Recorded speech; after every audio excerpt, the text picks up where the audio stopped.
All right, everybody, we are live and we are rocking for the intro today. I found a new button on the tool here.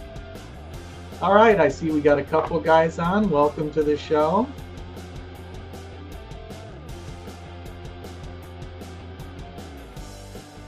And today we have Eric Mahn. Mahn, Maine, how do you say that properly? Mahn, yeah. Most people Mahn, say okay. man. Yeah. Yeah. Man's baits, man. You'd be getting a lot of free baits, right? Yeah. Let's see, we got a couple folks on. Maybe we'll just wait a minute or two, get a few more people here. Oh, yeah, I know you said something about, let's see, the Ozarks has their next tournament on Lake of Ozarks on the 29th. I was thinking about maybe hopping in on that one, but my brother-in-law is going to come up to Pana. That's just when it worked for him, so it'll be my first trip out on the year here locally. Here, you beat me to it in Baldwin, I see. Yeah. Yeah, it's a good secret Power plant lake, isn't it? Mm-hmm. Yeah. Yeah, so usually this time of year it starts firing off pretty good. And they've got those wipers in there, and they've gotten up to, we've caught a couple 8-pounders this year out of there, so it can be fun.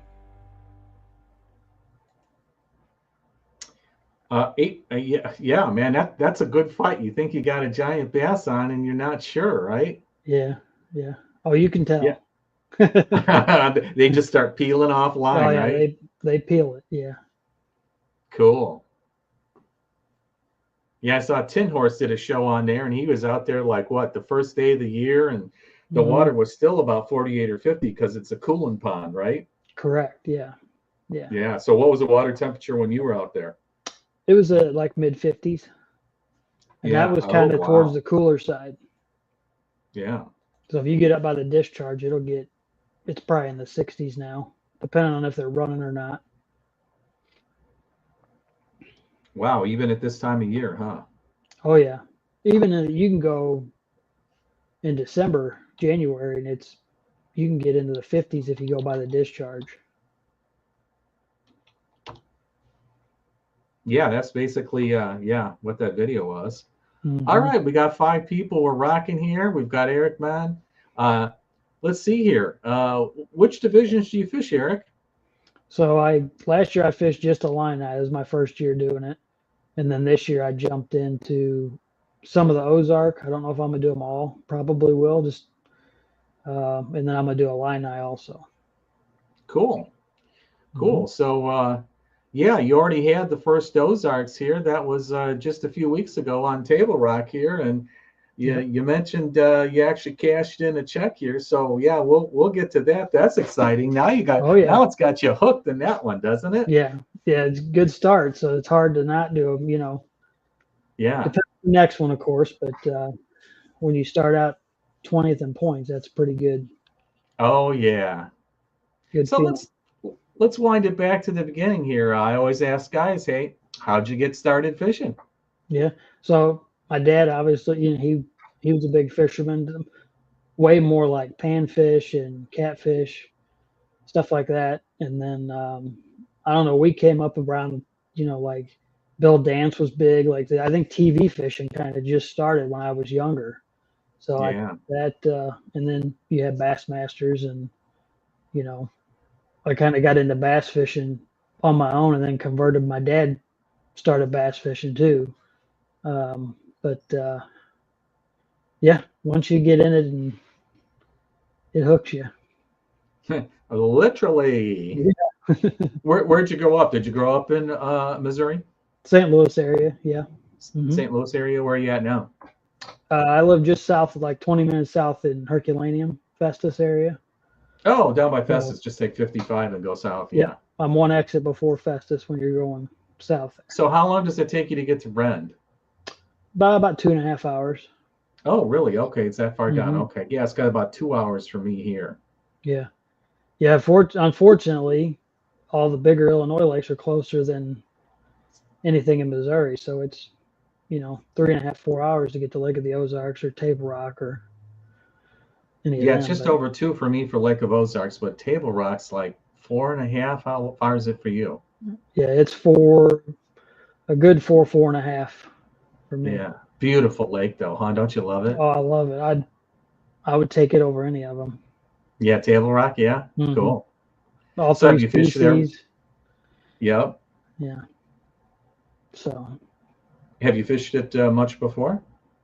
uh, a few times. So I just got a boat. Trying to think when we got our first boat was it's a few years back, and we went down a couple times, and then upgraded last year to a little bigger boat, and we went down in the fall and fished a couple tournaments, and so we love it. We really like that lake though. You and your dad or your buddies, or when you say we? No, basically my wife, girlfriend, but she's Oh, basically my you wife. got a fisherwoman. You hooked a good Oh one, yeah, yeah, huh? Awesome. yeah. We do the co-angler stuff and through USA Bassin, and so Oh we like yeah, it. Hmm. yeah. I did. I'd not so many last year. I fished the whole. Well, did I? Yeah, I fished the whole division of USA bass in last year with my brother-in-law and son-in-law, and I hopped in a few the year before. I'll probably do that again. I was thinking about maybe doing a little traveling, but Hmm. I don't have the wife that fishes, so Yeah, I wish I did. I could fish some more. you get to fish more. That's right. Yeah. Yeah, she Which actually went division out did you do for USA Bassin? Shelbyville. Oh, the Shelbyville. Okay. Yeah, I'm on a little house painted lake. It's like a little 200-acre lake. It's just like 15 minutes away from Dam 9. Oh, okay. And Okay. that's where my boat is. So it's just so close. In fact, my wife went one time to say, I want to see what this is all about. She's like, okay, one time I see it. Okay, you can have Yeah. it. Shelbyville's not a good one to. You got to go somewhere It's a, there's fish. yeah, I remember seeing some interviews with Trey McKinney saying, it's good training grounds because it's so tough with, Rend and Shelbyville. It teaches you how to fish better because it's so darn tough. Oh yeah. Yeah. And I'm like, I agree. Hmm. Ren is tough. I think it's a couple years ago we tried the USA bass in there, and I think we went 3 or 4 times. I don't know if we caught a bass. Like it was Oh early yeah, here. I was worried about this first tournament being in April there because that was around the time we were trying to fish it, and yeah. man, it can be tough. Well, yeah, the water's shallower and dirtier, and dirty, Hmm. cold water, man. It's Yep. hotter than cold, clear water on Lake of Ozarks, which Right. I just came from. Yeah. Uh, so cool. Frozen. What? Yeah, you got. I'm sorry. Go ahead. It was frozen for you. Yeah, it Yeah. was frozen up till the Sunday before the tournament started. Hmm. Guys got cut short on practice.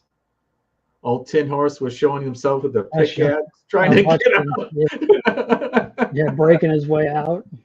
Yeah, yeah, that's something. You know when Rick Clunn blanks for 2 days, it's tough. Like, Yeah, I saw him there. Yeah, yeah. he gal with him as a co-angler. I think that's great to see. Hmm.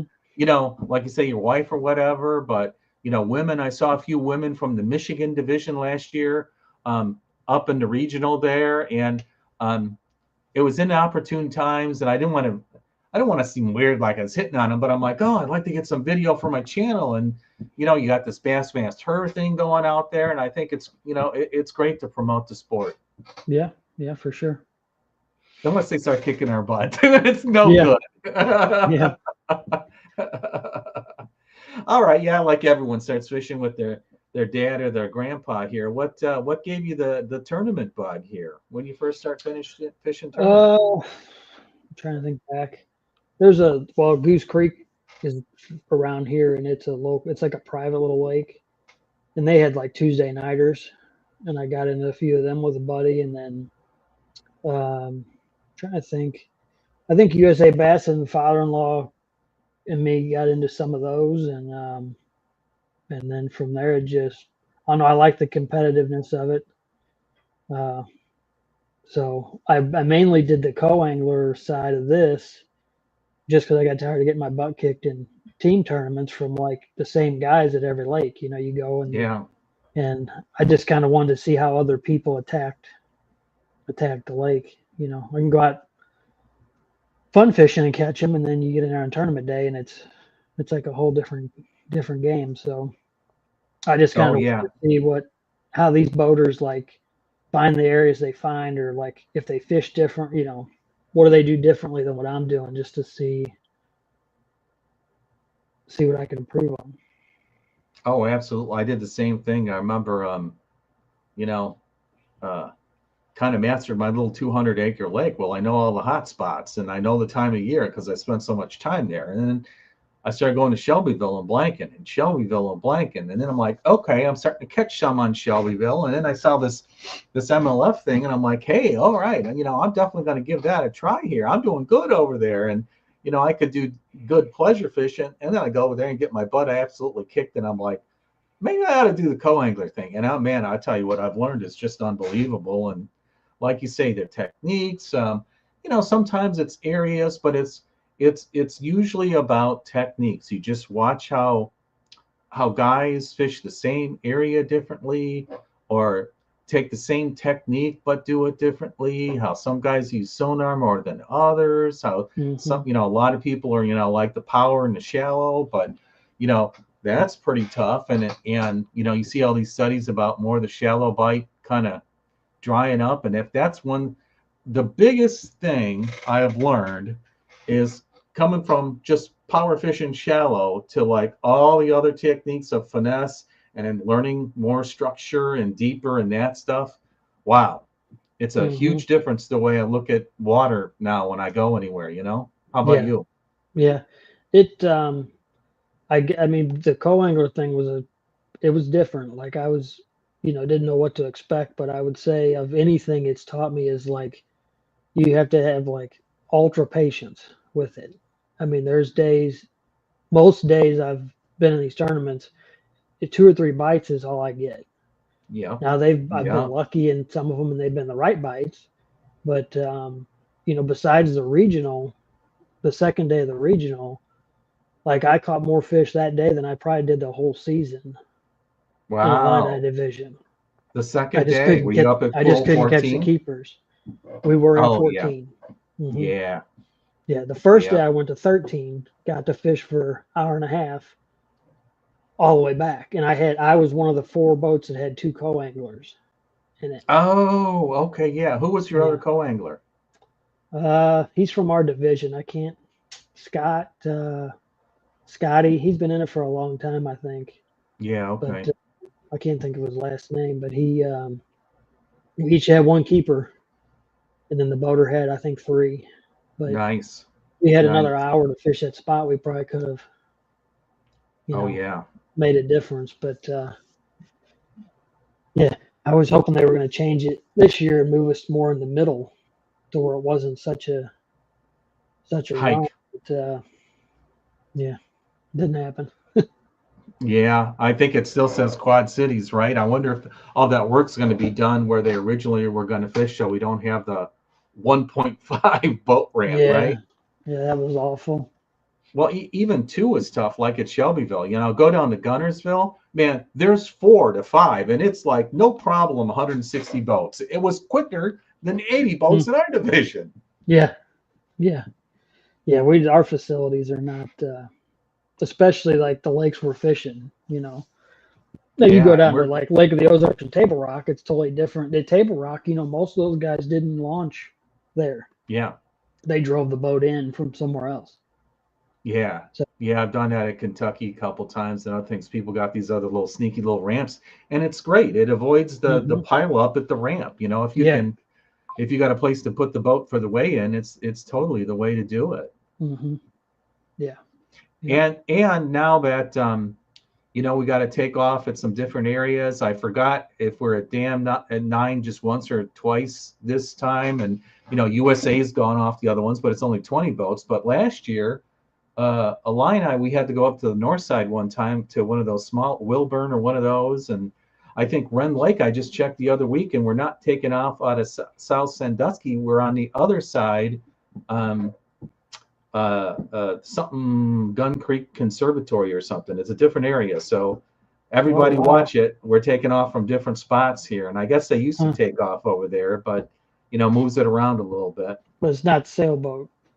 It's not the main. No, it's not sailboat. Yeah, that's way too small. Hmm. It's up that way. It's you know, yeah. It's up on the central east side here, right off of 154 there. Oh, It's that like may be you the get name. right off the exit and you just go right south and over. Hmm. I'm Yeah, trying to look it remember. up on the map. I did. Yeah, I'll have to check it. Yeah. Yeah. I'm looking forward to that one though. Ren was good to me last year, and I learned a few things off the my boaters, so hopefully it carries over. Nice. Nice. I had pretty good confidence Care about to it. share anything? Oh, I mean, don't be afraid. It's shallow. Well, it's a Like it 9 foot was really bowl. hard. Yeah, it was hard to though get that out of my head of like there's no water there. Like where I caught my keepers were in maybe a foot of water most Yep. days. You think there's nothing there, and you pitch up along one of those trees, and that line just takes off running down the tree, and they're good ones. So Oh yeah. Yeah, I heard I was with a couple years ago I got Levi Cole as my boater. And he was like he was behind Troy, but he I think Trey dropped out of the high school last year, and he was like the top ranked guy in Illinois, and now he's down at Murray State, and really doing well down there. But he was down there, and he's like, oh yeah, and we went into these areas, and he's like, yep, Trey's coming out. We'll go back in. He catches about 6 inches of water back here all the time. I see him. I'm like, no way. And we went back there, and I saw the spots. It was literally 6 inches of water and some little stuff here and there. hmm, yeah, that's incredible. I don't. Yeah, yeah. All right, so Lake of Ozarks, first tournament of the year. You walk down there and come out with a check here. So Yeah, let's talk about that experience here. it was good. So I linked with a boater that I had last year from Illini. That's how I got in. He was my link, Oh, and who's your link? it was Tim Schneider. Oh, he was Yeah, my boater a couple years ago. In fact, yeah. uh, he was going to be some of my original guests here, but I got to get him back on. He's a cool dude. Hmm. Yeah, so I had him. I linked with him for the first two, um, and so yeah, I kind of wanted to give it a shot, and I had him last year, and we talked, and I knew he had fished Ozark, so I messaged him earlier in the year, and you pretty much have to have a link to get in now, so that Right, helped both of right. us out, and wasn't able to pre-fish at all, so which was probably a good thing. It was so windy that Friday down there, like I think I would have lost. I had only had two A rigs with me. I probably would have lost at least one of them. Like it was Yep. so windy, and so drew a young guy boater, and he had told me like from the phone call. He said, "Well, I'm going to be scoping," and he said, "But don't worry." He's like, "You know, I'll I'll help you catch some. Like, don't worry about it. We'll catch some fish." I'm like, "Okay." Awesome. Gotta So love that, right? yeah, so it didn't What was work, your but boater's name? uh, Dylan. I knew you were going to ask me. Dylan Robert Shaw, I think was his name. Okay, no, I haven't seen Young that guy. name. He's president of the Missouri State fishing team. So Oh, super, wow, cool. super good boater though. We had a good time, and so he pulled off up on some like main lake points and stuff. We were out 50 foot of water probably, and so what I was doing is basically he left his electronics up in the back, so I could see where the boat was and where the points came out. I was just pitching Had a map, just a map, or map and side and down or something map like and that. side imaging. Yeah, he had side Yeah. down on one and then a map on the other one. Oh, So beautiful. Oh man. yeah, and if he didn't change it, I'd reach down and hit the button and change it because they were Ranch units, and I knew, you know what I mean. He Yeah, did, yeah. so he didn't have a problem with it. So um, he was picking these fish off of points out the ends of them. There was trees and stuff, and he was catching his fish that way. So I just was fan casting all around the boat and mainly trying to hit up on the points and come off of them, but you'd have to throw, like I've never fished like this. You'd have to throw and let that bait sink like a minute. Like I was counting to like 50, and then you start cranking just as slow as you could, pretty much. And like I said, I only had 2 bites all day. They were both, one was probably a 3 pound largemouth and about a 2 pound spot. And A I caught rigs. one on an A rig and one on a swim bait.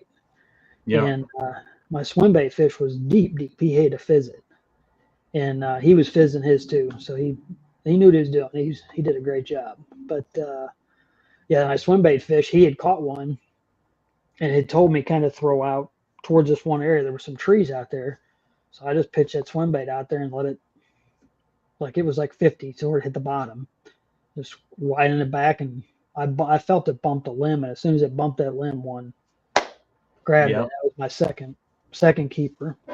So, but he really did try. Like he was, once he got his limit, he actually called a few times and stuff. He was like, if he'd get a tree where there was multiple fish, he would throw and say, "Now throw right where I just threw," and then he'd reel his. 5 feet that way, right, or something. No, he would say throw right in his spot where he threw. Oh man! He literally Wow. cast right where I was supposed to cast, and then he'd reel his lure out of the way. That's so then awesome. he watched it on live scope, and he was telling me what to do. He's like, "Okay, start reeling." Like he's telling me, so I knew the height to be at and everything. Like it didn't work, but it was nice of him to try it. So, but yeah, I'm a fan of the live scope. I mean, I know it is tough as a co-angler. Like I've drawn 3 guys that have live scoped, and he was the first one that I would say was like efficient with it.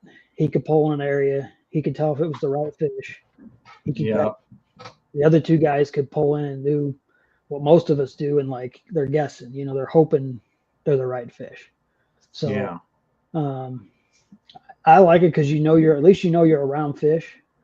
You know, sometimes the boaters are, if they're not pre-fishing or whatever, I think they're guessing a lot. But at least with the live scope, you know what depth of shad are in, and they'll tell you. Most of them, I mean, I always ask them like, "Where are you seeing anything? You know, what depth of the shad at?" You know, try to pick their brain a little bit so I know when I'm fishing out different areas, it's gonna be the same. Like that's where those fish should be sitting in the same. Right. So. Right. You see, Alan Bernicki was on here, one of the best co-anglers in the nation. And, that's what he was saying too. You ask them, they're going to be around fish for the most part. Some guys are better than others. And yeah.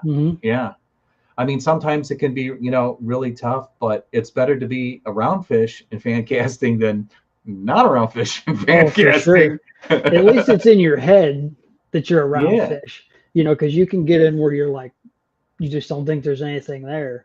So I like it. Like I said, the Illini division last year, I drew 2 guys that tried to scope and just didn't work. The one guy, he was just out off points looking around and guessing, caught some crappie, but he never really caught any bass. And so it gets, and it's tough when you're trying to fish slow behind them because they're moving so much. It's hard to throw anything that is slow. I know. I don't know if it was 10 Horse was talking about. He was saying like you almost have to wait till they let off the trolling motor, and as soon as they stop pushing that trolling motor, then cast, so that they can gives your bait a chance to do its thing. But like I don't know, table rock, I never threw anything that was slow. I was throwing an A rig or a jerk bait or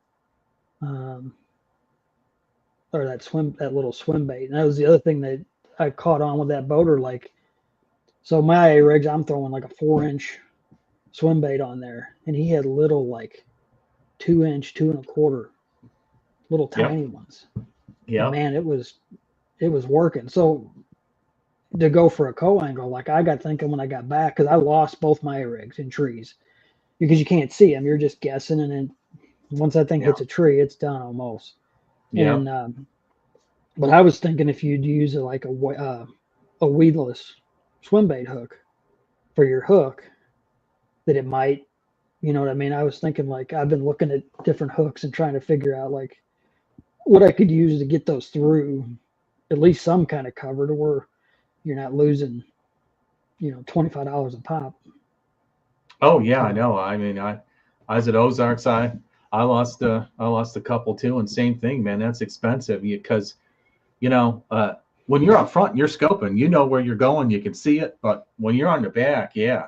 And I Yeah. think it's Tin Horse or someone else. I saw that they were saying, you use these little finesse swim bait heads that have a little hook keeper on them. And did he also talk about Picasso or someone else had a little weed guard, a little 2-wire weed guard you could somehow put on, or someone else was, Mm-hmm. I mean, you go online, look at these guys that are jacking with baits all the time, or Stefan and those guys. There's tackle companies. You can find about anything if you look at the right site. Yeah. Yeah. Yeah. I'm gonna figure it out for next year. Yeah. Oh, well, I mean, this year's just getting started. We haven't even, you've only fished one tournament out Yeah. of 10 you're signed up for. It's just getting started, Yeah. right? Yeah. I think the A rig bite's probably done for though. It's Yeah. a I mean, yeah, you can catch them all year, but yeah. predominate. Hopefully, it's not going to be that cold anymore. Right. Right. Yeah. The weather's looking good for the next couple weeks. So hopefully Ozark gets up to mid 50s or so, and it'll turn into a better bite. Well, yeah, I think I saw some trail was on it last weekend, and they were slamming them. Hmm. Yeah. In Get fact, that my one. guy on day 2 was really familiar with it, and he's like, "Man, it's just 40." He's like, "In another week of warm, 43, 44, 45, the lake starts turning on." Hmm. Yeah. Yeah. I'm ready for it to get. Hopefully, it's a rock crawler and a spinnerbait bite. Oh man, nothing like a big old Colorado blade in the springtime, Hmm. right? Yeah. Yeah. Yeah. So, man, that must have felt good. So, let's see. When did you catch your first fish? First one was early. It was probably 8:30. We took off at 7. So yeah, it was. I'd say 8:30. Had the first one. He had just caught a largemouth that was probably close to 4, and Nice. and then I back like it wasn't a couple of minutes, and I caught mine it was probably a little over 3. So and then it went a long time. Like that was it for till 1 o'clock when I caught the second one. Yeah. So we pretty much got all of our fish in one little cut. Yeah, you just found a nice little cut, and that's yep, Hmm. yep. How many different areas did you fish? Uh, 5 or 6 probably different Yeah, points and stuff. He had waypoints like yeah, he's from Shell Knob, so he fishes that lake a yeah, lot, so he knew where to go and what to do. But yeah. yeah, I don't know. I saw Lockett's video on when he talked about it down there and how the co-anglers were approaching him and say, they didn't like live scope and that, and it's just like I don't know. Like he said he took his boater and he was parallel on the bank, and he told the guy, "Well, just throw out the back of the boat. And you're throwing the same angle I am down the bank." Well, I don't know. To me, I'd rather have some room to fish. Like they're dragging your lure that way. To me, when you're trying to throw behind their boat, you know what I mean? He's pulling your lure along. It's Oh I yeah, don't know. it's according to how It's fast they're going. yeah. I know he hates live scope and everything, but it's like I don't know. There's a lot of guys that don't know how to use it to have it. So Oh it's yeah, or use it not like focused. I mean, like Drew Gill, right. he just focused. And you talk about the trolling motor. I talked about it the other week. I almost got thrown off the boat in that water because I wasn't paying attention. You go this way and you go that way, and you go this way. And if you're not ready and you're taking a step this way and a little wave's coming in and he goes that way, you zig and zag. And I'm like, okay, I got the seat here. I'm not gonna be around the gunnel here. And I almost had to anticipate him. Yeah.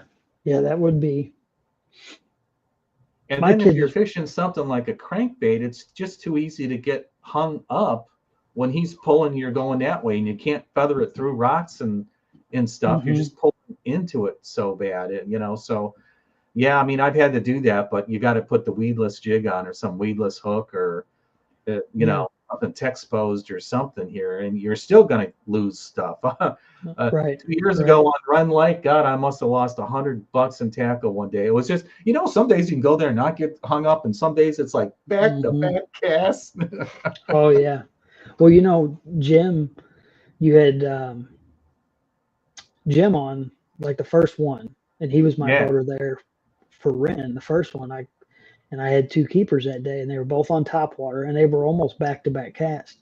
And they were in a live well by 8 o'clock. Like, and yeah, then I oh never got yeah, a bite the day. But the yeah, only reason I picked that top water up was because I broke off 3 bottom baits in a row on yeah, a dam, and it wasn't anything anybody was doing wrong. It just like it was just eating them up, and like yeah, yeah. it didn't feel like anything I could do was right on that dam. And I'm like, I'm just gonna pick up a top water and try it. And 3 casts, I had two keepers, and I'm like, okay, I guess that was, you know, the right thing to do. But That's awesome. yeah, so What time of year was that? that was our second tournament. So June? June, yeah, we started in May, right? So Yeah, yeah, June. That was he yeah, blew my mind. He gave his secret away. He was throwing a jerk bait. Like I would have yeah, never told anybody that, but yeah, he gave yeah, yeah, his yeah. secret away on the show, so it's okay to like. But yeah, Yeah, that I mean, when he did that. I was like, it's June. These guys throwing a jerk bait, and he had two nice keepers that day. yeah. Oh yeah. I've seen John Wright's a pretty famous angler in the Illinois area, older guy, and uh, uh I've seen him on my little painted lake, and I'm like going, he's throwing a jerk bait. No one throws a jerk bait here. I've tried it a couple times in the spring and in the fall when the water is clear, but the water is usually pretty dirty. Like, I mean, really stained, like a Mm-hmm. foot and a half typically during the summer. He's throwing a jerk bait, Pro Blue, Yeah. and I'm like, oh man, the guy knows something. He knows what he's Mm-hmm. doing. Mm-hmm. Yeah, Yeah. that I think people are finding out jerk baits are more versatile, not just a winter lure, kind of like people Yeah. have found out, the minnow thing. I got turned on to the little minnow thing. My brother-in-law does a lot of northern Illinois, Wisconsin fishing, and he turned me on to the little power bait guys. And I just wailed on them for years, and then I got pulled out of it onto the crankbaits and spinner baits and chatter baits and big jigs and because stuff that is bigger, more power fishing, and it gets bigger fish, but it doesn't get as many fish, and the little ones get lots of fish, and some of them are big too. So I'm kind of finding it interesting that those all came back because I used to buy a lot of those power bait pre-rig swim baits in the early Mm-hmm. days, and they did great. Yeah. Now Bass Pro's got an aisle full of them. Yeah, yeah, and Like their brand. everybody likes them. Like it's crazy. Yeah. Hey, what? Oh, we're talking about Table Rock. He cashed a check in. When was that tournament? Just a couple weeks ago. The first Ozarks. March 15th. Wait a minute. No, the No, weekend it had to before. be a week ago. Yeah. The 10th. Yeah, probably Yeah. the 9th, 10th. Yeah, Somewhere 9th, 10th. Yeah, the 9th. Yeah. whatever that was. Yeah, Mm-hmm. yeah. That's Yep. why I put that fancy Table Rock Strategies banner up Mm-hmm. there, even though it's been up there forever. Yeah. Why? So that Friday night before that tournament, I went to eat at a little place right there by where I was staying, and guy comes in all fishing geared up, and just face was just red, from the wind that day. Windburn. He was roasted. He was by himself, and they sat him table right next to me. So I waited for him to order and stuff, and I just asked us, "You fishing the tournament tomorrow?" Yeah. Oh yeah, yeah. Uh, and he was a boater, and I was like, "I got you." I said, and I asked him, I was like, "What would if you're a co-angler, what are you tying on tomorrow?" I just picked their brain a little Mm-hmm. bit. His was all bottom jig, shaggy head. I Yeah, had none of that tied on. I had a swim yeah, bait, a jerk bait, the A rig. I think I had 5 rods with me. I had a little minnow tied on, yeah. a swim bait. Like everything was minnow or shad, and it was moving. Like I didn't have any. You always wonder. You always question. Like, could I caught one more keeper dragging something on the bottom, or but you don't know. All I know is what we was catching them on was moving, so I stuck with it. But Yeah, and they're probably suspended out there. I mean, I've caught one bass in 50 feet once on Lake Pleasant out in Arizona in like end of February on a guy with a scope 3 years ago when it was like a new thing. And it was on a drop shot. And he was telling me where to throw. And I'm like, oh my God, you got to be kidding. Yeah, it's crazy. Well, I think we listen to Mercer at all, but he talks of wherever he lives at a lake, he talks about going out over 100 foot of water and seeing them. And then he said they'll come up and down. Like he said, they'll dive way down, and then all of a sudden you'll see them. They'll like come up, and they sit out there and wait until they come up and they catch them. Yeah. Like it's weird. Yeah. No, something you would never think of doing. Yeah. But now that people see them on scopes and can really see what's going on, you can really track them and look their habits now, especially those suspended guys. Yeah. Yeah. Yeah. So, yeah, I'm looking forward to Ozarks. And then what, 2 weeks? It'll be a fun tournament. So. Yeah, fishing season's about to really kick into gear. I mean, I think it's going to be 80 in St. Louis tomorrow. You know, we had those tornadoes on Friday, and oh man, crazy tornadoes. I think 12 people died. I just saw on a news report one went right by Creve Coeur Lake here, and that's where I am. Oh wow! You go in the basement, kind of looks out west, and I was paying attention. We were in the basement. It went by on the east side. I didn't go by on the west side. Yeah, I don't. Did you see? I don't know if you saw, but down at Clearwater Lake, it wiped out their marinas and. No. Yeah. No. Yeah. I think got a couple people, and it was bad. Just crazy. Yeah. Yeah. Yeah. Matt was in 40 feet of water all day. Yeah. Brad likes Table Rock. Yeah. Me too, Matt. Yeah. But the funny thing is, both of our big largemouth came out of probably 10 foot of water. Yeah. He slipped up by the bank one time, and we just kind of fan casted real quick on that one little section, and both caught a decent largemouth, but it never happened again. Like we kept rotating and never did it again. Yeah, they were just up there early, and then they didn't come. Not until sun. On my lake, man, it's first hour and a half or so after sunrise, and the last hour of daylight is prime, kind of fishing time. And other than that, you got to be deep, or there's not much of a bite typically. I mean, Yeah. Early that day too, there was a little more wind. So the spots we tried were pretty calm at first, and then he pulled in this one point, and the wind was pushing into it, and that's the point where we did all the work. And once that wind laid back down, it seemed like they kind of shut down again.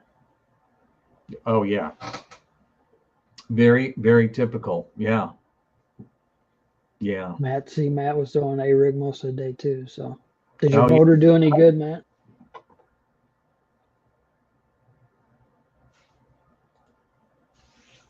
Yep. Hey, welcome, Matt. Thanks for hanging out with us. What'd Brad say? Yeah. The shad kill was horrible right before the Toyota. Day one, I saw it was either 2 or 3 inches or like 6 inches, and I can't tell you how many 6 inches I saw. They were all over. Day two, it must have been eating them up, or it wasn't nearly as bad, but we saw a ton of bait balls of those 2.5 to 3 inch shad, like you're talking. So either they're eating the little ones or the big ones. I think there was the shad kill issue we had then. I mean, you're talking 3-4 weeks later, so I think it's going to be fine. I mean, almost a month later. That's right. It was 27, 28. We were down there, and this one's going to be the 29. So, are you going to be fishing that one, Brad? What do you think, Eric? I don't think it'll affect it. That lake's so good. It's not. There's a lot of hungry bass, and they get full. They got full on them, and they're gonna be hungry again. Yeah.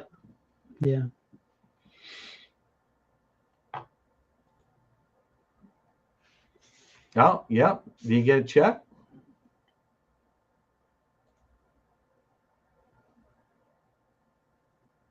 Oh God, no. What are Brad you said saying that? you asked him if he was going to fish the Ozark. Ah, gotcha. That'll be at Lake of the Ozarks. Yeah, me too. He was fast on his trolling motor. Yeah, those Mm-hmm. scopers. Yeah. Yeah. Oh, hey Brad, that's right. How'd you do this weekend? I almost jumped in that one, but um, didn't work out with my boater link, and he said they're probably going to cancel on Saturday, and they did. They But did. at least he got the Yeah, first one in on Sunday, right? yeah. That Levi Cole was in. He did pretty well on that. I think I saw his name up there in the Yeah, I meant boater. to check. Oh yeah, he's always probably in the top 5 or 10 for sure. Brad drew a scoper. Don't be afraid of that. Yeah, we got it. Yeah, we're gonna be there. Yeah, yeah, yeah. I thought it was Well, pretty did cool at Table Rock. The one elite guy was there. Cody Huff was there. I think hmm. he got like eighth. So it's kind of neat just to see. Oh yeah, I was looking though, his co-angler didn't catch anything, so I don't know if he was. yeah, yeah. You get your points fish there, Brad? Oh, here we go. 2 pounds, 7 ounces, nine. Yeah, okay. But lost her. Oh, wow, that would have been keepers. Wow. So light bites, or where were you fishing where you kept breaking off? I know I Mhm. watched some of the Bassmaster Open coverage, and I was watching Matt Steffen's kind of video of what he was doing, and he was crankbaiting. That's how I got him the year before. I was using that rock crawler, you know. I like that thing. Yeah, and if they're a little finicky, you get the Rapala with, or a flat cider, a little more subtle, right? Hmm. Shaky head, 10-pound leader. Yeah. Okay. Yep. Co-angler's best friend, shaky head, can't do no Hmm. wrong. Hmm. So you ever go down to Kentucky Lake, Eric? I've never fished it. No. Well, we got our super tournaments there, right? And then the USA Bass and Co-ed Classic is supposed to be there this year. So yeah, I was kind of glad our super was there. Hopefully, I'd learn a couple spots or something to use in the Co-ed Classic, but I don't know. I think they changed directors or something, so we don't know if they're going to stay there or not. Yeah. Yeah, Lina was down there a couple years ago for our super. Yeah, Um, that was with they Terry they ledge Goldapple. they ledge fish there a lot, right? I think your one video I saw, that's Well, what you yeah, guys were on. yeah, it's not as good as it has been, but it's been coming back. Um, Terry Bolton was kind of, sorta. Sometimes for ledges, sometimes they were just humps or structure. And then my day two guy in the LBL tournament, Kurt, he is a super scoper, man. He was just right on this brush pile, that brush pile, that brush pile, that brush pile. And then he went to that one area where we were top watering in, and that was maybe a little more classic because it was out in the main channel, but it was on a little plateau. And they would just come and you'd be there at the right time of day here, and the shad would come up there and they'd come up and get them. Hmm, interesting. Yeah, I'm looking forward to that one a little bit. All right, Hmm. so Table Rock is in the rear view mirror. Next one on the Ozarks here, just a couple weeks away, week and a half away here. What are we thinking for baits here? I'm thinking the water is going to be in that 50. I'm thinking it's going to open up a whole lot more opportunities for Yeah, baits, whatever right?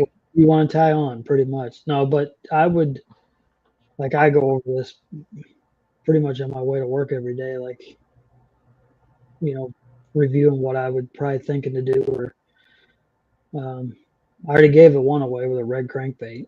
You a red rock crawler.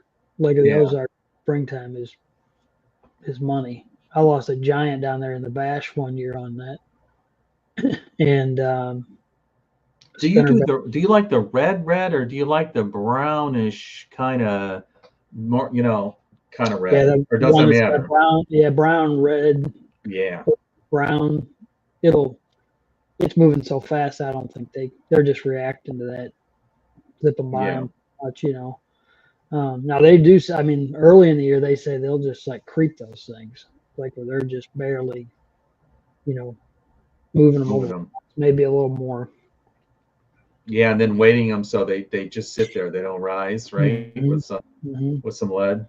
Yeah. Yeah, but I'll have something, everything. Well, I won't have everything moving. I'll have a jig on, I probably. mean, Lake of Ozarks, one of the more famous jig lakes Yeah, in the country, right? yeah. You pretty much got to have a jig on. A a brush hog's always good there. Like you can throw a green pumpkin brush hog there and pretty much guaranteed to catch something. Even if you either whether Carolina rigging it or just Texas rig, Cinco.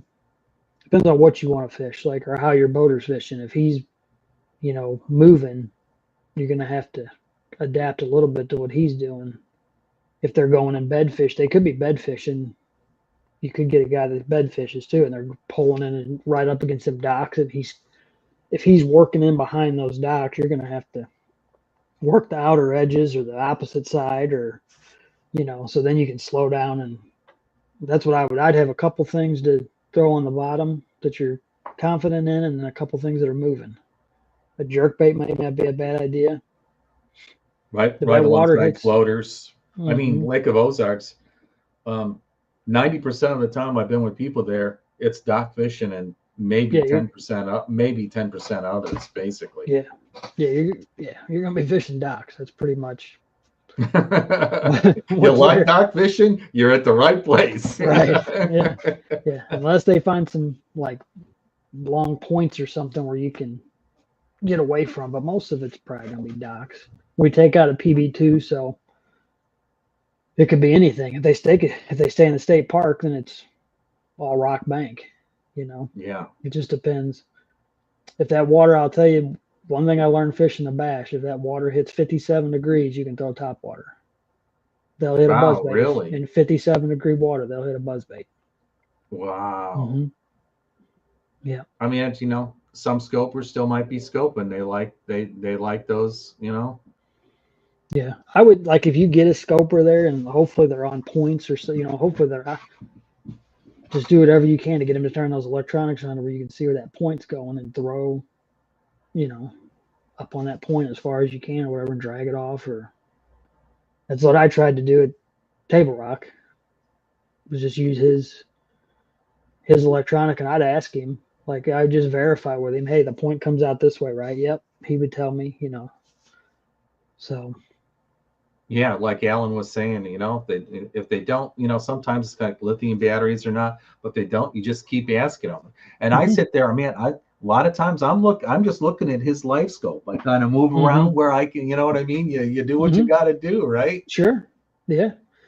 Yeah. Like the one guy, what Matt said, his boater told him throw anywhere he wanted, just not over his shoulder, Yeah, you know. yeah, So, and honestly, the guys I've been with that are catching them off of it will usually like try to get you to catch fish.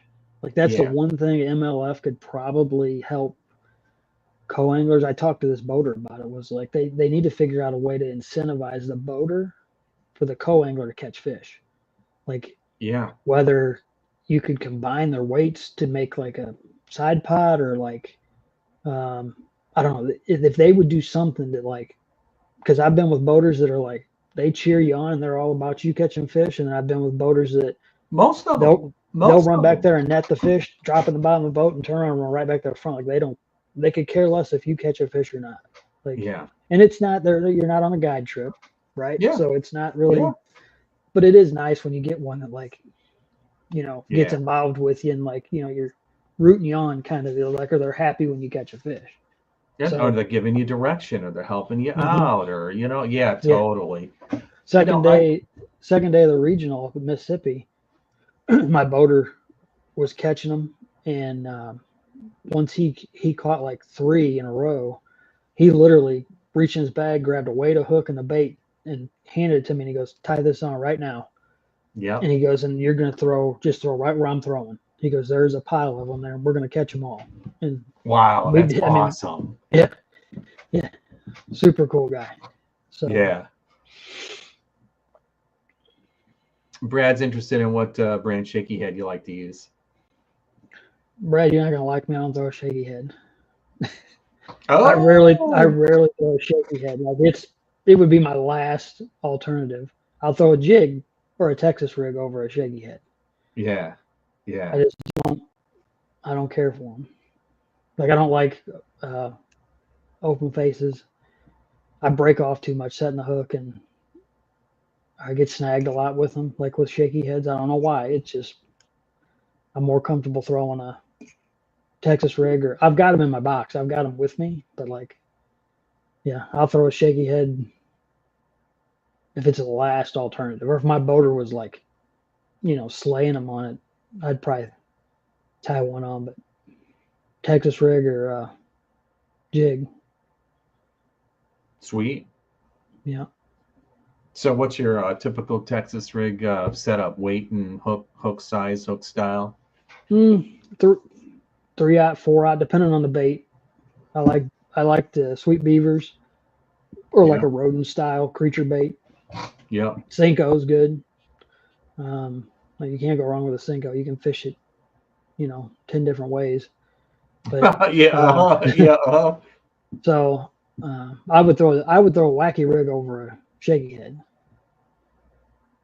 But if you're in 20 feet of water, are you gonna Texas rig wacky jig. shot it with a Yeah, you could weight it, throw a weighted hook Yeah. with your Yeah. hmm Yeah. yeah, But or a flick Carolina shake rig. or whatever that new core tackle thing is, wacky head or whatever it is, right? Yeah, I don't know. I try all that stuff. Every time they come out with something new, I get it. But it's like if I don't, catch something on it, if I'll try it for a little bit and I just lose my confidence in it, I can pick up a little jig or something. Those bitsy jigs are pretty tough to beat. That's your Ren Lake tip of the day. Oh yeah, finesse jigs, absolutely, Yeah. yeah. But you want the bitsy. It's a heavier duty one. There's one that's got a little bit bigger weight and a bigger hook on it. Not the like bitsy bug. Yeah. I remember there's a difference in them, but that's the one I like for Ren. It did good. Yeah, Nice down at people. my little pond where it's just little ones and it's just a little. I mean, I just walk down there. You know what I mean? It's like the little mental therapy here, and I use the little bitsy bugs down there. I like They're the deadly. X-Zone worms. He says, "Yeah, I got some X-Zone baits I picked up at the St. Louis Fishing Show a couple years ago. Polinick was there, and he's in with them or part owner or something. But there's some nice small finessey baits. Ever use them, Eric? No. Zoom. I have a lot of Zoom stuff. Yeah. I like the Crush City. Like that's what I'm using as a trailer on the jig. That little I can't think Their of the name bug, of it. whatever that new bug is. Yeah, I got it. I got some deals on it last fall, so I got like 4 packs of black and blue and green pumpkin. Yeah, or a beaver. A beaver is a great jig trailer. That's especially with you got to pack. You kind of got to pack light. Like last year, I had this giant bag, and I would take it and make it in the way more than it really helped me, and I wind up using 3 or 4 things out of it. So this year, I'm taking all that stuff with me, but then once I talk to the boater, then I'm condensing down into a smaller bag, like just to focus on, 3 or 4 different things and sticking to it. Yeah, I find that, I got this bigger backpack. I had too much stuff in it. And, now it's continuous tackle organization. I've got a boat and I've got all my 3700s back and forth in the boat. This is a 3600 and I'm like, always shuffling stuff around. And then sometimes I'm going to the lake house and here, but it's just like, I was going to talk to you about the point you're making about you know what? You get in a tournament, you literally most of the time you can catch them on anything. You just got to know, hey, are they kind of moving vertically? Are they not? Are we slowing down or whatever? And basically, I, I think, well, if you have a shaky head or you have a smaller worm, on a Texas rig, does it make that much difference?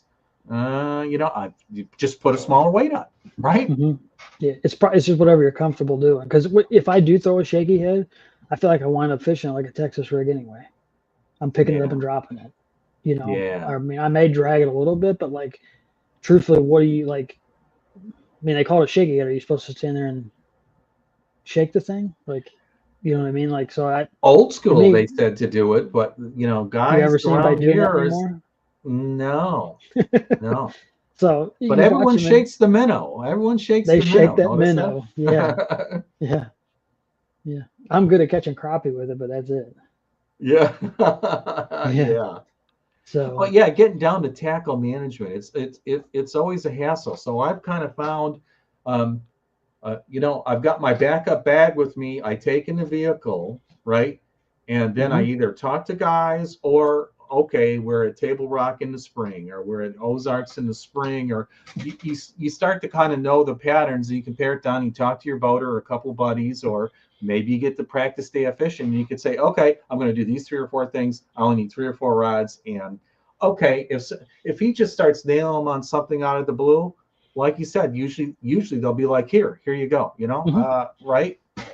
Yep.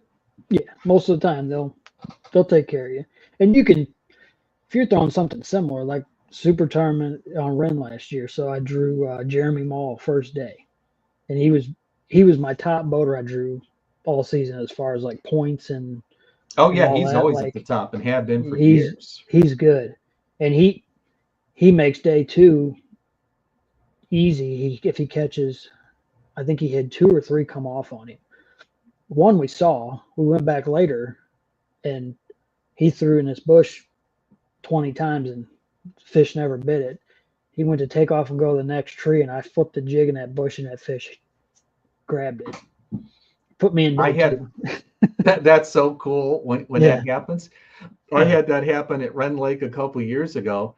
We're coming around the rocks around one of those bridges here, and I got nothing. So it's later in the day, and I'm just like, okay, to get any money or anything, I gotta I had a nice half-ounce full size jig and trailer on, and I'm tossing it in the rocks and trying to be slow and everything. So I toss it up there, and all of a sudden he's like, we gotta go, and he shoves on the trolling motor, and that action, the bass wanted it fast with that big hop right there. And he goes, "Why didn't you tell me you had to fish on?" I'm like, "Because you made him bite by Yeah, doing that, right?" right, right. It just hit. Yeah, So, yeah.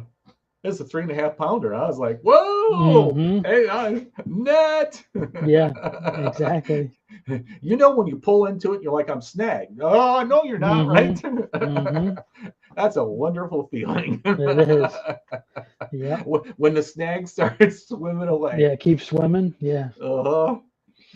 Oh yeah, like little girls. Oh yeah. I mean, that's so cool when you're with people and you see my Drew video or whatever. It's just like the guy in Gunnersville, high fives, good for the, you feel like a hmm team. It's like you guys are out there. And back to that team thing, last year when MLF sent out their survey, I think they were asking, should we have a combined tournament or like hmm that I third think they pot? And did. that's like Yeah. absolutely that. I'm like, this is a great idea. They're going to It do it. is. Nope. No. Boaters. I'll bet the boaters shot it down, and now they're probably kicking themselves because they're having trouble finding co-anglers. I don't know what they're going to do for Illini. Like I still see guys on Facebook saying they're still looking, and these are guys that like we're up there in points. They're catching fish, like so. Boaters They're are looking for co-anglers and can't find them in still, Illini. Yep. yeah. Yep. So, and we were down to like 60 something boats in the super tournament last year, I think. By the end, I wasn't mean, it? it It was always goes low. down every year, but yeah, I'm like, man, Yeah. oh, Ren Lake first one in April. I'm like, man, there might hmm be 60, 70 boats only. And I it wonder what is the a numbers are. it's a tough division. Like I'd give anything to be able to fish that Great Lakes division. Like, because Oh I know yeah. you said your boater even told you we smashed them on the second day, even though I think like I was one fish from a check and like two fish from making day three, and he's like, "This is a terrible day up there," and I'm like, "Are you Yeah. serious?" And he's like, "Oh yeah." He goes, if we caught this up there, it'd be terrible." Like, and I was Oh yeah. like, "Oh Well, well, you got to think of it this way here. Maybe we have 3 months of winter and 9 months of summer and yeah, fishing. They yeah, have 9 months of winter, and those fish got to feed up in 3 months. right. That's true. That's true. Yeah, yeah, Uh, let's see, Ben. Welcome to the show, Ben. Yeah, I'd rather throw a Texas rig over a shaky head. You got to do whatever catches you fishing. It's such a mental game. Having confidence in your bait is more important than the bait. I'm convinced of it. Aren't you? hmm yeah, 100%, 100%.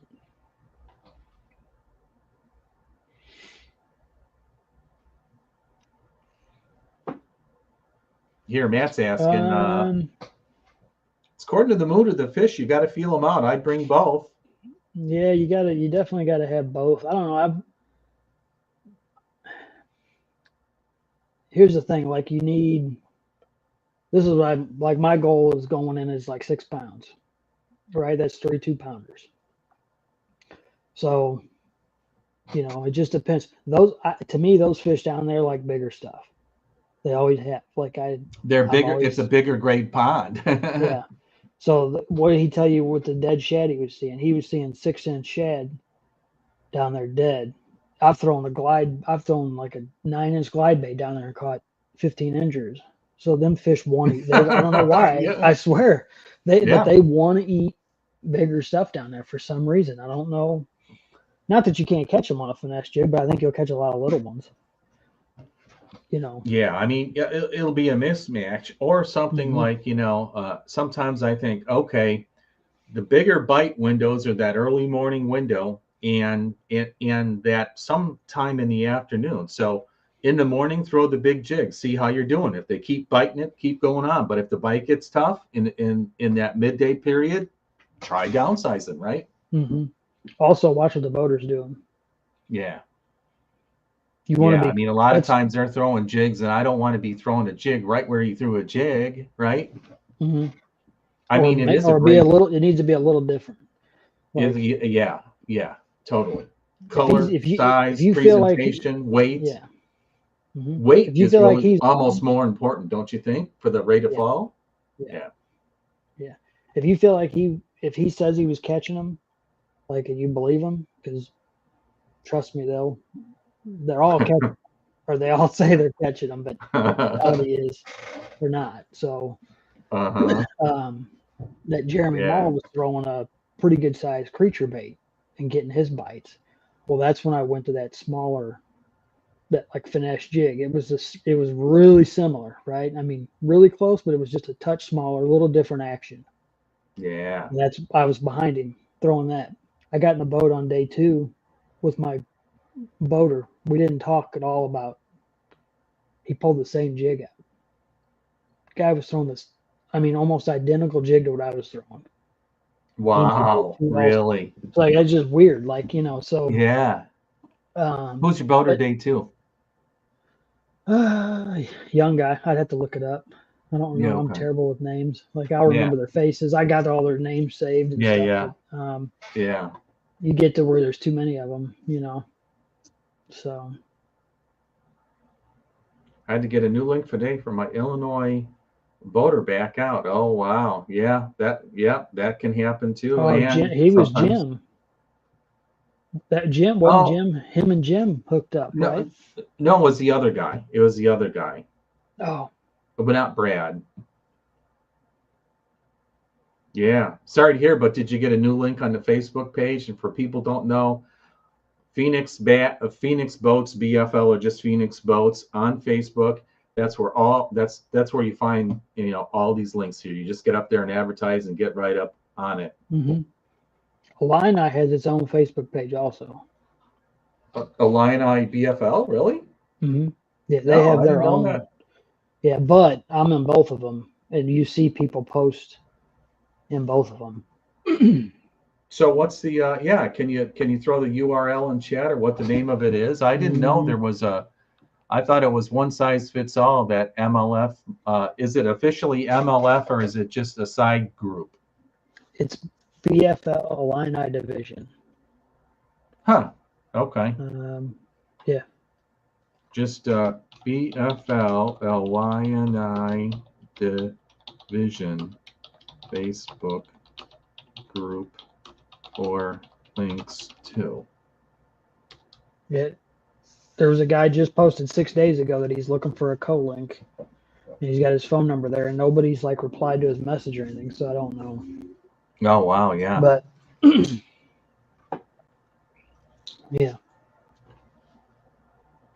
but honestly, as a co, I don't think you'll have a problem finding a boater for that division. Yeah. I think Yeah. the boaters are going to struggle to find co's because Yeah. it's tough. I mean, it's I think every tournament last year I had. So the first tournament on Shelbyville, I had 2 bites that day. Yep. Then Ren, I had 2 bites. Then we went to Ohio River. I had 1 bite on the last cast of the day. 2 pound No smallmouth. way. Oh yeah, Wow. yeah, that Man, was a long day. fish. Hmm. Points fish. Yeah, and I mean that's all I did all year was just squeak out points. I got 2 checks and both of them were Ren. So the super and then the one Oh, regular. But dude, it you was like are the Red Meister. I was last year. It was good to me. So, but it was like 2 bites, 2 bites, 2 bites. Like it was tough. Yeah. Yeah. Yeah. So you really gotta focus. Don't give up. Oh, yeah. We're Just keep talking about that casting. head in the game. Hmm. And be ready. You know, It's at some point you're gonna get an opportunity. Like you will. eh, It's gonna happen. oh, You yeah. got to be And you ready. got to pay attention, right? I mean, Hmm. watch where the boater is throwing, watch where he's not throwing. You know, Hmm. he's going to pick the prime targets, try and pick the I can't tell you how many times the secondary little target, not the obvious one he just threw out, the smaller little branch, the smaller little twig, an outie and innie here or whatever made a Yep. difference. And it's literally one bite, one keeper of fish. You're going to the regionals. Hmm. Two, Yep. will you get a check on an off day? You really need, three, but now it's a 3 limit. So it's going to be interesting. That doesn't typically play too much in the Illinois lakes, right? Right. Right. Yeah, I like that they went to 3. Honestly, I think it'll I make it a think lot it more. makes it a little more competitive, and it's Yeah, already tough. 100%. Because you don't get that. There's always going to be a co or a couple co's that draw somebody that puts them right in the Yep, juice, right? And they're going right, to squeak out 5 keepers and they'll just blow everybody else out of the water. And it's not that they did anything different or that they're any better. right, They got the good draw, you know. Now there's some that are better and they're good. Like they catch them. It don't matter what boater they get, they catch them.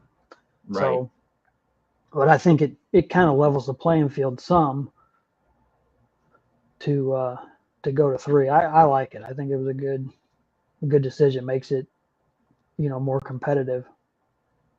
Yeah, yeah, yeah. I agree, and especially in our division too. Hmm. Yeah, our division, 10 pounds is probably going to win it, Hmm. and 5 pounds will get you a check. Yeah, 4 to 5 according to the day. Yeah, Hmm. yeah, So if you yeah. go in there with a goal of 6 pounds a day, or you're gonna you're gonna be in there. And You go in there if you with the luck in, goal of having a hmm good time, and everything else is bonus, right? That's how yeah, I always look at it, right? yeah, yeah. And I don't Hey, know. I mean, it's with codes. If you like the gas money deal, I give it right off the bat in the morning. I'll usually give them $40 right away. And I've never had one not take it. I know you've said you've had guys that were like, no, no, no, no. I'll just say, here, this for gas. Get it out of the way early. It starts the day off good. Like it, I haven't had a totally. bad experience yet. I saw that on Randy's show and someone else before I started this thing. I'm like, that's a great idea. I mean, people don't realize even if they go 1 mile down the lake, they spent more gas money getting down here than they actually burn in their boat sometimes. And sometimes they burn a lot of extra money. You know, is it on them? Is it on you? I mean, I'll look at it this way. If you're hiring a guide, it's $500 or $600. This is $100. There ain't no better deal to get out on the lake and boat fish if you don't have a boat, man. I mean, $100 doesn't pay anything towards what these damn boat costs. You know, bring out another $1,000 every year. And that's right. Mine went in for an oil change before the season started, and they said the pump was a little light, like the water pump. He said it's not dead, but it's low, and I'm like, you know what, just fix it because another 500, right? I don't want to be. Yeah, there goes 1,000. I don't want to be in the middle of the season and that go out, because then you're done. Your boat's down for months. So. Well, yeah, or you're stuck in the middle of the lake, and you might have a tournament bag or what, you know. Yeah. Or you get stuck in some storm, and I just I heard a little something at the time here, my last time out in November, and I didn't notice it until I got the boat back from repair. I was just plugging something in, and I'm like, for some reason, notice out of the corner of my eye, I look on the bottom of my hull right in the back, and it chipped the gel coat. I got a little quarter-size thing here, and I'm like, oh well, it's not that bad. It wasn't leaking, but it's going to be a soft spot, so I got to go get that repaired. I just calling around today here. Local place doesn't do it. A place up in Taylorville, they said they take all their stuff too. So I'm like, oh shit! I wish I would have known that. I kind of procrastinated. I wish I could have dumped the boat off a month ago and been done with it. Now I'm right up to wanting to use it because I'm just like, crap. It's always something, right? It's always something, yeah. Yeah.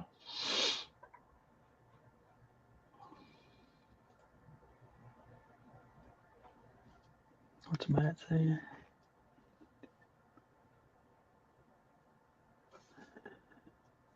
Probably the back.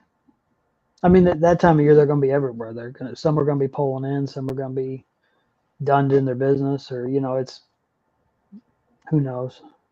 It'll be. Well, yeah, I was going to ask you on that. You said, I think, some people might even be bed fishing. I'm like, wow, that early at Ozarks? Yeah, for sure.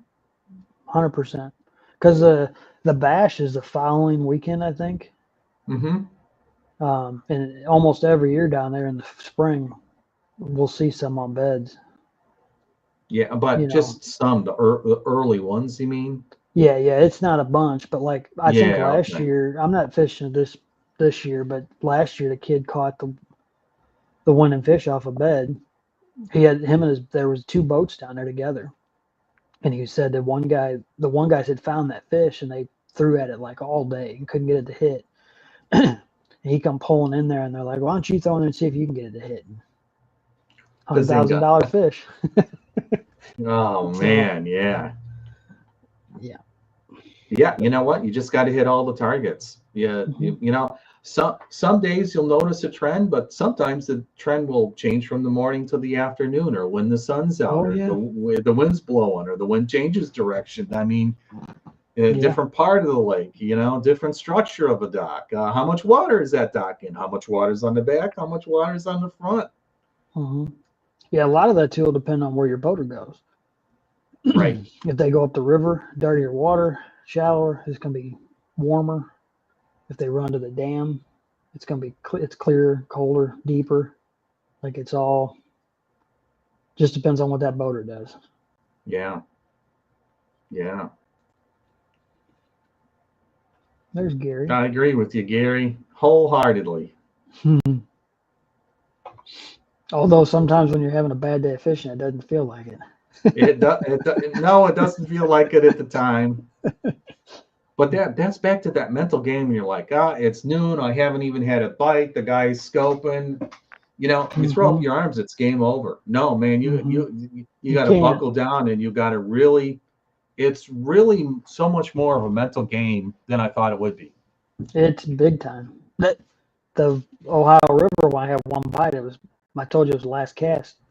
A boater called last cast 3 times. Uh-huh. I never reeled in. I was throwing a shaky head that day. Soaking it. I told you I gave up. I threw Yeah. out. It was deep. Opened my bail and just stood there. And he casted and reeled in. He's like, all right, this is the last cast. And he did it again, reeled in. He's like, all right, this is the last cast. And he threw again. I never touched my reel. I just left it sit there. And he's like, all right, we got to go this time. This is it. I closed my bail and I went to crank it. And as soon as I got the line almost tight, I felt it boom. And I was like, no way, one hit it and set the hook. It was 2-pound smallmouth. I was like, it's ridiculous, you know. But yeah, it definitely will test your patience. So were you down the Tennessee or over? We had up, so we started the morning up to Ohio. Wasn't good. Nada. It was bad. And towards the end of the day, we went right to the mouth where the Ohio and the Tennessee met. Yeah. And there's a big long rock bank there. Yeah. And we just in the middle. That for a little. In the middle. Mm-hmm. Yeah. Up. Yeah. I've made my way around that one too. Yeah. I know exactly where you're talking about. Yep. Yeah. We pulled in there. He caught a keeper, and then right at the end, I caught one. Nice. So. Save your fish day, right? Mm-hmm. Got points. Yeah. 20 points? 220 points. That's like 200 point difference. Yeah. Yeah. First time. Well, my very first one was Shelbyville, and I had one jump off on a Carolina rig it was a good fish.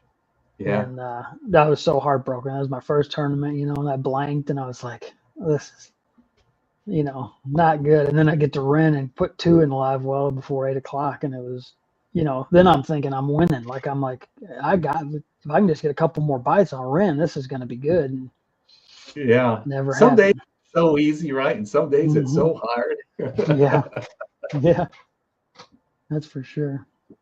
Hey, you got a little YouTube channel too. Why don't we give you a little PR break here? Get some subscribers here. Where's it at? What do you call Bass and STL. I don't have any of the stuff up for it, but yeah, I piddle around a little bit and just mainly local lakes and try to do some videos. It's a lot of editing, and we were talking before the show, and it was it wears you down a little bit. Like, there's so much to go, so much footage to go through, and, you know, try to make it where somebody would watch it, you know. I think with yours, like I like with yours, you do your editing's good, and like you've got the camera time with it, and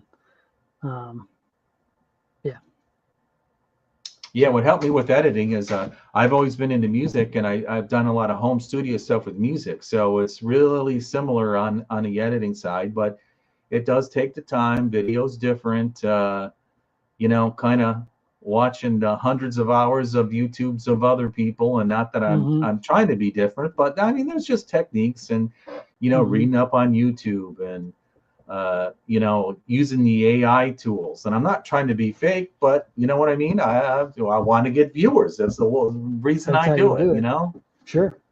Oh, I know. Am I going to make money at it? Probably never. But you know, I said, like, you know, one of the coolest things is I just started last year. And actually, I had a false start on this, but when I moved down here in 2018 from Chicago area, and I was just doing some little local lake stuff with that little bitty camera and doing a couple things. I didn't even know how to edit or anything. It was just raw footage. And then I got out of it and fell back into it. But it's really cool to go out there and say, hey, you're the YouTube guy. How you doing? And you know what I mean? It just breaks down the barriers a little bit. And sure, you know, it's like having a show here, meeting all the guys, you know, a little camaraderie.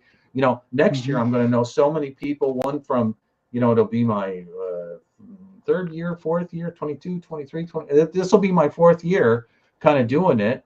And if you just go to the tournaments and, you know, it's hard to, if you're not on the in crowd or whatnot, it's kind of a closed loop of the people in Shelbyville or the people in Wren or the people in Lake of Ozarks. And you know what I mean? It kind of breaks it in a little bit better. So, you know, it's kind of cool.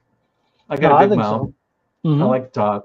I tell you, the one thing I like about, and I've told friends this and stuff, that I like about the MLF deal is that, like, we all kind of will talk, and, like, you know what I mean? And, like, I'm like, they're all just like us. They like catching fish. You know, they want to get better. Like, if you get the right group that like really like tries to help each other, you know, it's cool. Like you go fish a team tournament, nobody talks to anybody, you know, like Oh them guys, yeah. unless they Oh, like know each other. But like you don't walk up to a team right. tournament and people just start chit chat. These things you can usually, you know, walk around and your boater will know somebody. You know, if you stick with your boater a little bit, or like, you know, you see somebody like, you know, another co-anglers or whatever, you know.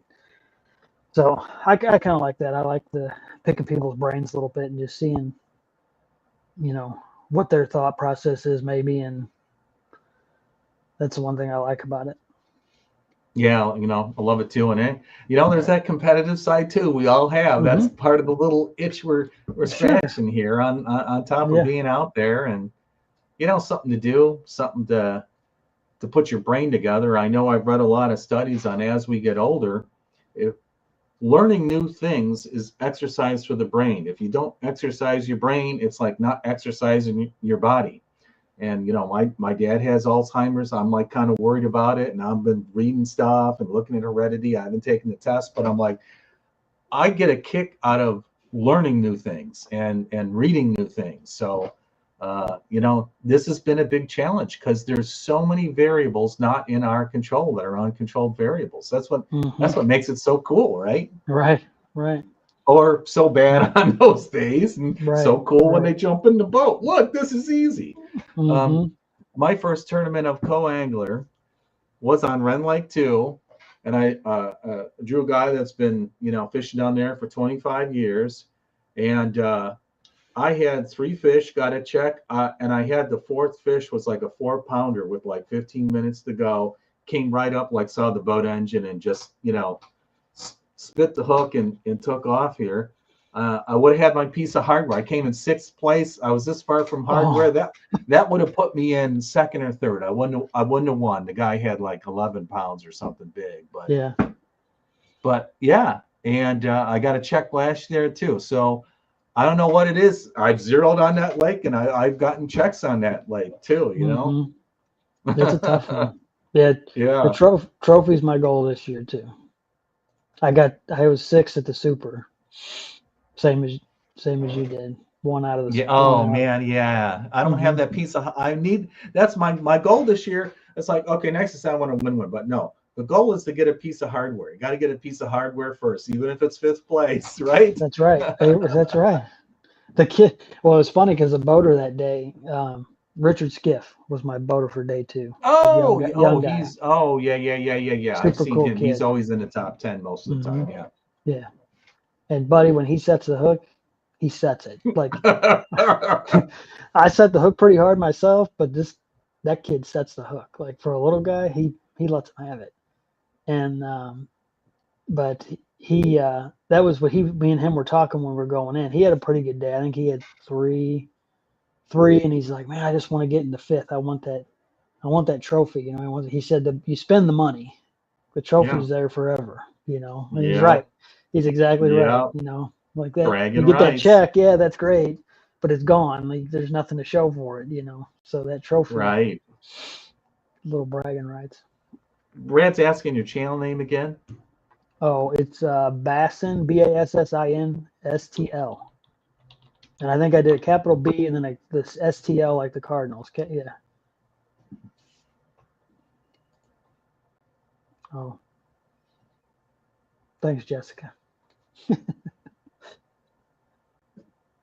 Is that your co-angler? That is, yeah. Hi, Jessica. Welcome. And thanks for supporting the sport. You think Uh, coast will be a thing of the past in the next few years? What you thinking about that one? I hope not. I hope they come up with a way to incentivize the boater, like if they're code, you know, because wider code's leaving. You know, it's easy to say live scope, but I mean, you know, they got to figure out what's causing. I mean, the regional. I don't know what you thought. They did the best they could. I get it, but I was pretty frustrated at that regional. Like Yeah. you know, not that I think I should have gotten any treatment, but like I was 11th in points for the season, and I look back at the standings, and like there were people in there that were like well below the cut line Oh because they yeah. were trying to fill spots. Yeah. So then I get Yeah. stuck in a boat with two co-anglers. He catches a keeper, I catch a keeper. If he's not in my boat and I catch both those keepers, I got to check.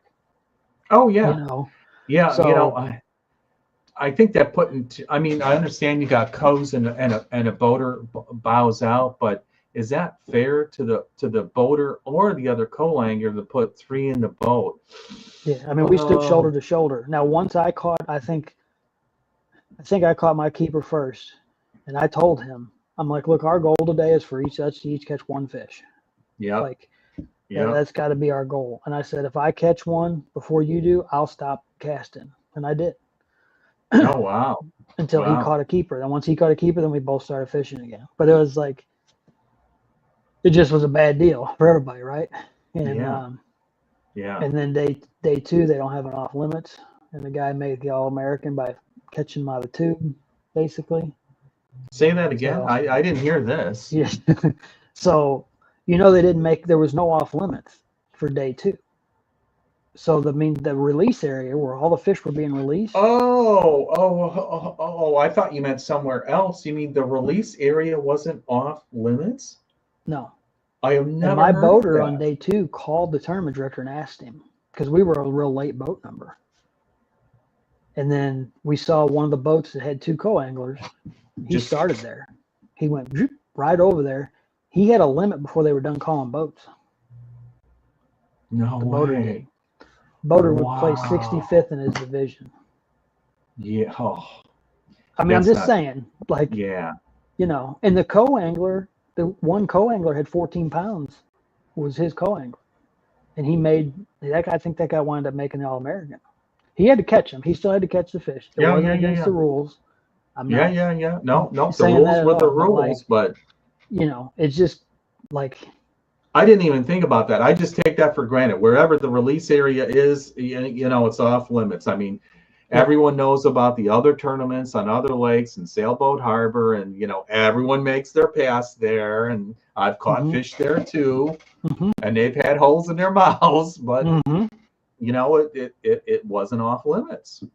Yeah. Oh, when we did a USA Bassin series there at Ren, and if we didn't have a fish and needed points, I'm going right to that bank just on the Yep, outside of there to try yep, to catch one. yep, But apparently, yep. my boater was telling me those river fish, like they're even worse about biting again the next day. He goes, they were hungry when they caught them. They're still hungry. And he was right. Like he had a buddy Yeah. he called, and the guy said he didn't have a keeper at like 1 o'clock and came back and seen people fishing there. And he pulled over there and caught a limit at like 1 o'clock in the Wow. afternoon. Yeah. Wow. We came back on day two, but we went past it just a Mm-hmm. little bit. Back there's a little island and all that, and Mm-hmm. my boater caught one. I had a couple of little bites, but never hooked up. And yeah, Mm-hmm. saw a couple guys catch them over there. Yeah. Yeah. So, yeah, there was a lot of, and again, I think Alan was an awesome director all year. Like I think he Oh, did his best to try to get it, yeah, like for the situation he got put in, he yeah. did an excellent job. He made It lemonades just, out of lemons. he did for 100%. He 100% did. Yeah, he's a Um, hardworking guy. hmm Yeah. So, I don't think they will. I mean, some people were talking kind of like Bassmaster Opens got rid of them. Will the Toyota series get rid of them? I mean, these guys are heavy, heavy scopers more, for the most part than others. And I see the reasons they're trying to make the BPT same deal. I don't know, maybe. I saw some rumors about, Bassmaster is, privately owned. That guy bought it, and they're doing really bad and screwing it all up. Is Boyd just going to buy it and merge them together? Is Boyd going to sell and let them merge it together? hmm Are they going to split it into one elite series between BPT? After the was it 2019 was a split? Now they're going to be back again. I don't know. But the yeah, I think, grassroots stuff still has a yeah. strong, hmm co-angler appeal. So you see now MLF, I think they change rules maybe too often on what they're doing, but they try to go with the flow. They gave that poll out there. I hope they give the poll again at the end of this year and, take the feedback on what they're doing. I mean, I commend them for taking the BPT and doing 1 period of live scope and, 2 periods of regular fishing. That's, okay, maybe that's the right trade-off. I thought that was a smart idea. So, yeah, um, it's a maybe different more style of stuff. fishing. Yeah. Like people will say like they don't like watching that, like, and then they'll show the view of the boater looking down. But like honestly, if the camera's behind him, and even if he's flipping, that's all you're seeing. Like Yeah. it's the same view, it's just a different style of fishing.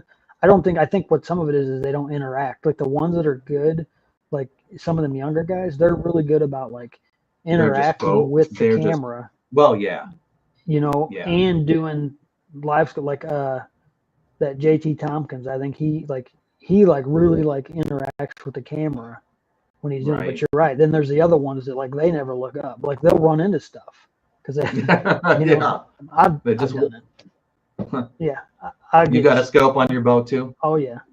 And yeah, my Ranger when I came first with a got it, scope. I was terrible with it. Jessica would sit in the back of the boat and yell at me like, "Look where you're going." I'd be out in the middle of the lake.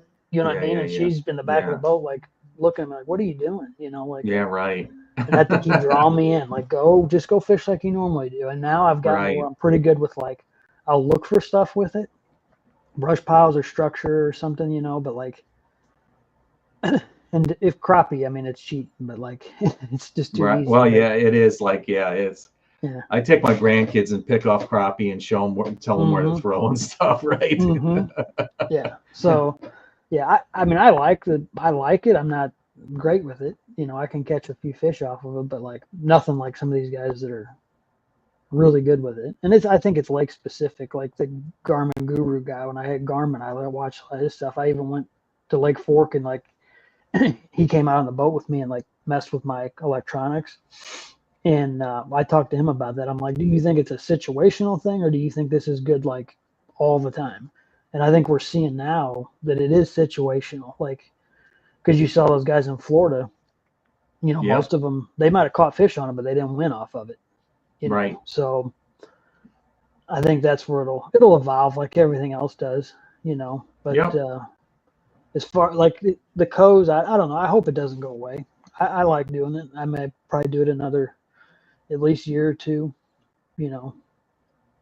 What's your plan before being boater? I said, okay, I'll do this coat thing for like a year or two and I'll go do boater. And every year I go, I really could learn some more. I'm not slaying them. I go out there on my own and I do okay, but not great. And I'm like, I learned a lot last year again. And I had a bunch of guys say, well, the next step up is to go on the Toyota series. And I did it and I learned a lot. And now they were boaters now. And but now it's a lot more scoping than there used to be. But I'm like, it's going to be now or never for the Toyotas because it's not going to. It's going to go away. Yeah. I have a feeling. Like to me, they're like, who wants to pay? That's like $500 for a co. It's 500. Yeah, I said, okay, I'll budget it and I'll do it this season just for the experience. I'm like, you know what? A guide trip, 500. Yeah, that's true. I didn't go to Florida last year. I won't go to Florida this year in February to do my guide trip. Okay, all right, about there. Yeah.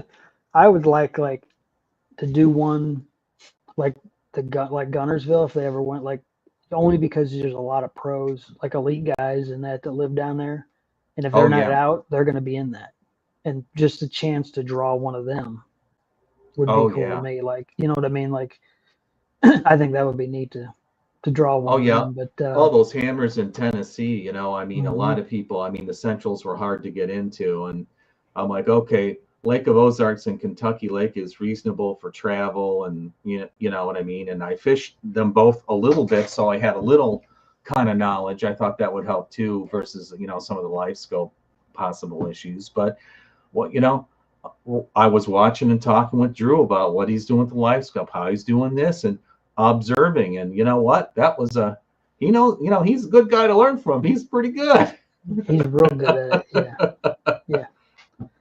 Yeah, and I'm waiting for that video. I have it all done, but he's been, he went and won another BPT, and he was out at the invitationals, and he's a great guy, nice guy. No, he's just overwhelmed with what's going on.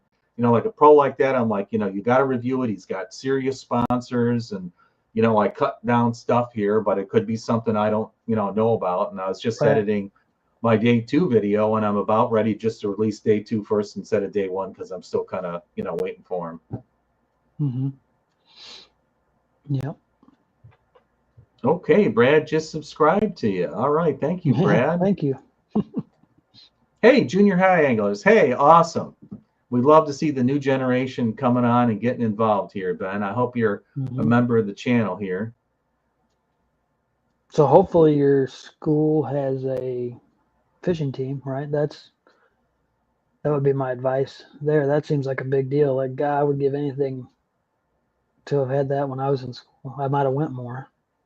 Or YouTube. There wasn't YouTube. There was Bassmasters TV for a half an hour on Saturday mornings, which after commercials was 18 minutes of fishing, but it was really maybe 12 minutes of fishing a week, right? Mm-hmm. Or you had the guys up in who are the guys from Michigan? In Fishermen. Those Fishermen, guys? Yeah, you can watch them, and we don't get to fish for any of them. So it's like, you can watch them catch walleye, and like that's. So, yeah. And some bass, but a lot of walleye, yeah. Mm-hmm. So, be patient.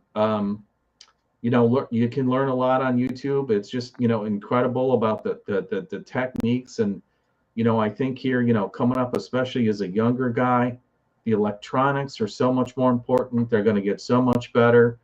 Fish the Moment YouTube channel, Johnny Schultz. He's got a bunch of pay-for stuff, but he gives away all the juice on his free videos about how to use the sonars and how he fishes where, he'll drive around for 4, 5, 6 hours before he even makes a cast, because he knows, I know I can catch him, but if there's no fish where I'm fishing, it doesn't matter. So, it's interesting. He had a great series. I just re-saw with him. He had Rick Clunn on, and that one is one I'd highly suggest going back on, because Rick Clunn, old school, but the guy's 80 and he's realizing, hey, I have to reinvent it myself a few times, and now it's a different ball game.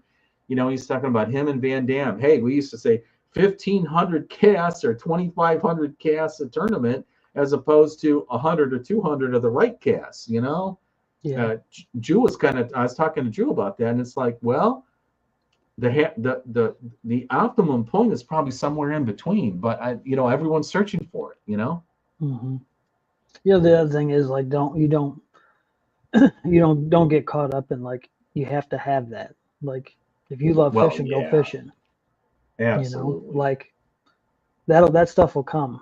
Like, we're old, so we can, we just have bigger toys, more expensive toys, but like, it's you got to do it because you love it. If you don't, it's not gonna matter. You can have everything. You can have all the most expensive toys you want, and if it's not something that you're willing to, like, sacrifice a lot and, like, really, really put time into, it's, it doesn't matter what you've got. Oh, absolutely. You got to do it for the love of the game, the Michael Jordan clause, right? Yeah. Swindle talks about, the kids he worries about are the ones that fish when nobody's looking. It's easy to go out there on tournament day, and, they may have, their parents may pay for the best coach, or, like, that's a big deal. Like, so put the time in, like, get out there, learn it. If you're fortunate enough to have the electronics, definitely take advantage of them, like, because it's a big deal. But that'll come. Like, I think if you stick with it in school now, these kids are, most of them get pushed through to colleges, and then you're in, somebody will have a boat with the stuff on it you need. Like, that's what I've seen. The kids that I've fished with, all, like, they they're not all the best. They just kept with it.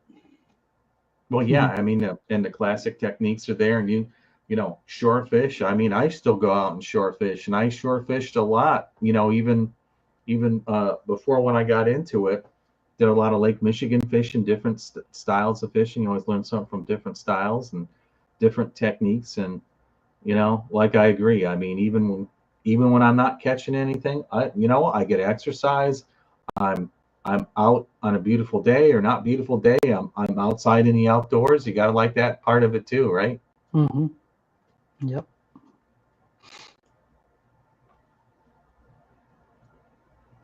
Mm-hmm. GP, green pumpkin. Yep. Uh-huh. Pond fishing, bank fishing, it's one of the best baits you can use because you can get snagged so easy from the bank and Mm-hmm. expose that guy and nose hook them or wacky with the weedless and yeah. If they're Or even biting little it, minnows because they're minnows are biting it. I cheap. don't want to fish against that guy right there. Yeah. Yeah. He's the other Big T guy in is. that last video. Oh yeah. Mm-hmm. Hey, welcome, Big T. Yeah, I saw a big bass on that last video. Mm-hmm. All righty. Oh my gosh. We've been at it for an hour 45 minutes. What a great show tonight here. I'd like to really really thank Eric for coming out here and giving a really good talk here. Uh, any closing thoughts on the season here, Eric? No, want that trophy. Yeah, a piece of hardware. All right, let's Piece hear it of for a piece of hardware. hardware. Good finish for the regional. Make the regionals in both divisions would be good. Oh, where's So, the regional going to be for Ozarks, and who are they going to fish against? good question. I haven't looked. I know I have it in my calendar. Hang on a minute. I can tell you. Yeah, It's on. Is it on? It's not on Grand Lake, is it? Let me see. could be. I think they usually have one It's down there. it's the weekend before our other one.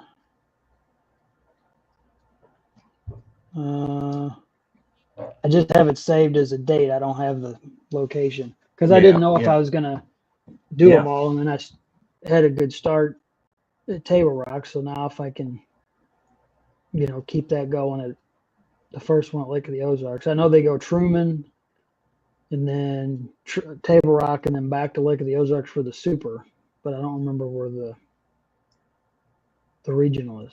That's the one 10-horse one last Yeah, year. it was yeah, it was LBL Super. I actually made day two of the Super, with him, and he went down to Pickwick. Pickwick, yeah. Pickwick is where he was at, and oh man, Mm-hmm. that place has been on fire. Mm-hmm. Any final questions from the crowd here today?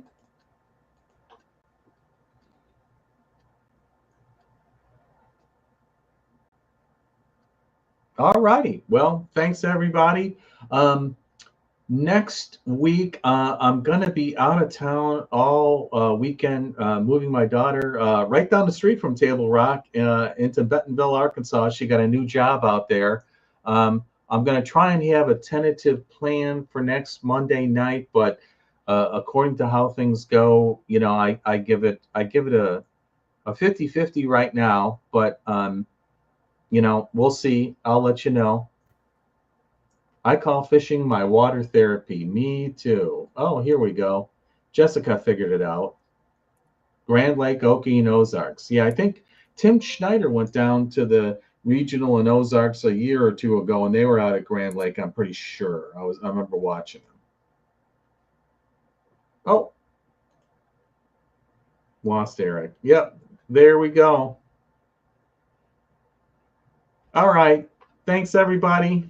Keep your lines tight. And I can't wait for everyone to kick off fishing around here like you guys here and talk about all the checks we're going to bring home to Bass Angular next year and all that hardware we're gonna be able to show off. And appreciate everyone kicking in and being part of it. Take care. Good night.